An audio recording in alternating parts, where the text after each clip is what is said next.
लोकतांत्रिक देश होगा, जिसमें हमारे सिटीजन्स को प्रोटेक्शन मिलेगी, जिसमें हमारी मीडिया को प्रोटेक्शन मिलेगी, जिसमें हमारे सब लोगों को मतलब जिसमें प्रिवेसी मिलेगी, उस पर यह आक्रमण है। और ये उस आक्रमण का एक तरीका है, अलग अलग तरीके भी हैं। जिस प्रकार से ईडी को यूज किया जा रहा है, जिस प्रकार से सीबीआई को यूज किया जा रहा है, जिस प्रकार से पार्लियामेंट में डिस्कशन अलाउ नहीं की जा रही है, ये सब अलग अलग तरीके हैं जो हिंदुस्तान का जो आइडिया है उसको नष्ट करने का, उसको खत्म करने का।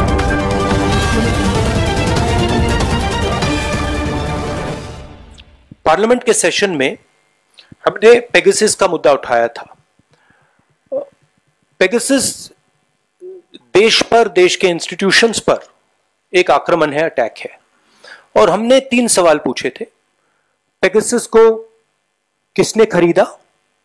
क्योंकि पेगासस को कोई प्राइवेट पार्टी, इंडिविजुअल नहीं खरीद सकता है, पेगासस को सरकार ही खरीद सकती है, ये एक हथियार है। और हमने पूछा था सरकार में ऑथराइजेशन किसने दी, साइन ऑफ किसने किया।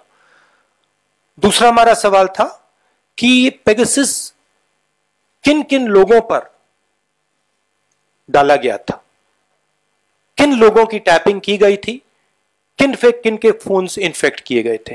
क्योंकि एक लिस्ट है जिसमें चीफ जस्टिस का नाम है, सीईसी का नाम है, ऑपोजिशन के नेताओं का नाम है, बीजेपी के मंत्रियों का, एमपीज का नाम है, बहुत सारे एक्टिविस्ट का नाम है। तो हमने पूछा ये किन लोगों पर यूटिलाइज किया गया था। और आखिरी सवाल जो बहुत जरूरी सवाल है, क्या पेगासस का डेटा किसी और देश के पास भी था या सिर्फ हिंदुस्तान की सरकार के पास?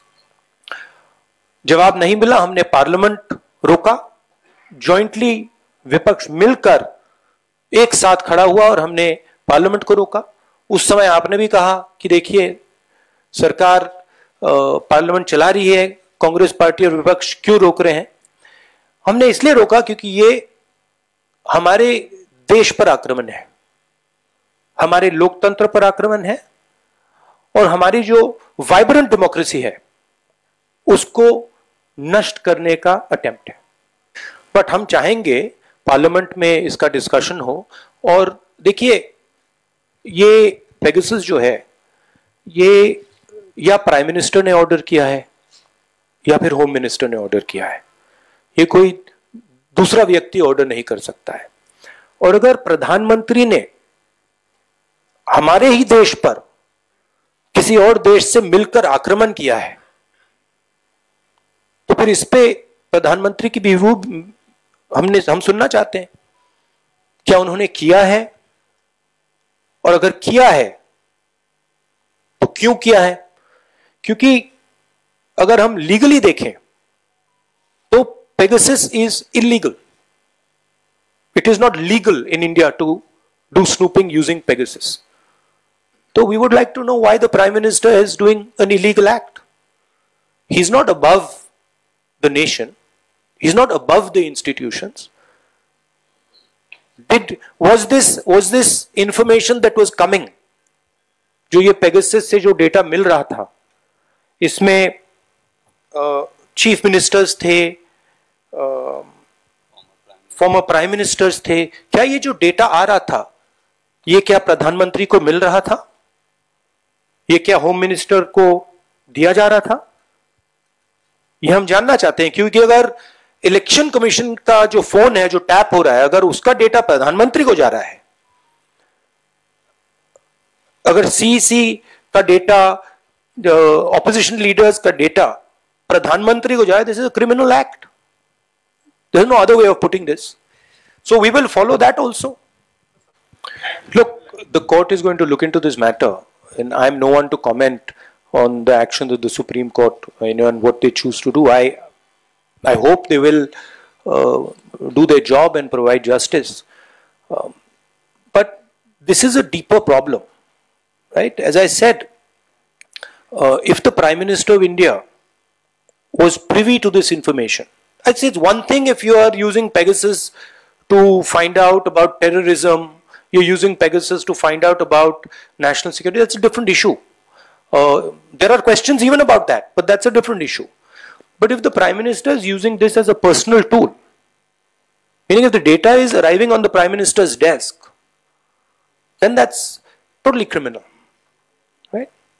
And we will follow that up. We will make sure that is followed up. Supreme court का फैसला है तो मानेंगे क्यों नहीं, बट ये जो हमारे 3-4 सवाल हैं इसका जवाब चाहिए ना, इसका हमें जवाब चाहिए। ये ऑर्डर किसने किया, इसका डेटा किसको दिया जा रहा था और किस बेसिस पे ये ऑर्डर किया गया था। बट जरूर एक अच्छा स्टेप है। नहीं, I think now it is in the hands of the Supreme Court, so we have to respect that. If the Supreme Court is looking into it and then we say okay, now also we are going to look into it, I don't think that would be an appropriate response. I think now it is in the highest court in the country. Let's see what they do. Also political bigwigs, that is not the point here. Hindustan के जो institutional structure है उसमें election commission है, उसमें parliament है, उसमें chief ministers हैं। ये जो हमारा लोकतांत्रिक ढांचा है इस पर यह आक्रमण है। So this is not just a political matter, this is a existential matter for the country. ये जो आपको एक प्रकार से म्यूटेड ऑपोजिशन दिख रही है, इसका यह कारण है। तो ये लोकतांत्रिक ढांचे पर आक्रमण है और ये 1-2 लोगों ने मास्टरमाइंड किया है। और ये हिंदुस्तान को जो हमारा 1947 से जो हमारा आइडिया है, आइडिया ऑफ इंडिया, कि ये देश डेमोक्रेटिक लोकतांत्रिक देश होगा जिसमें हमारे सिटीजन्स को प्रोटेक्शन मिलेगी, जिसमें हमारी मीडिया को प्रोटेक्शन मिलेगी, जिसमें हमारे सब लोगों को मतलब जिसमें प्रिवेसी मिलेगी, उस पर यह आक्रमण है। और ये उस आक्रमण का एक तरीका है, अलग अलग तरीके भी हैं। जिस प्रकार से ईडी को यूज किया जा रहा है, जिस प्रकार से सीबीआई को यूज किया जा रहा है, जिस प्रकार से पार्लियामेंट में डिस्कशन अलाउ नहीं की जा रही है, ये सब अलग अलग तरीके हैं जो हिंदुस्तान का जो आइडिया है उसको नष्ट करने का, उसको खत्म करने का।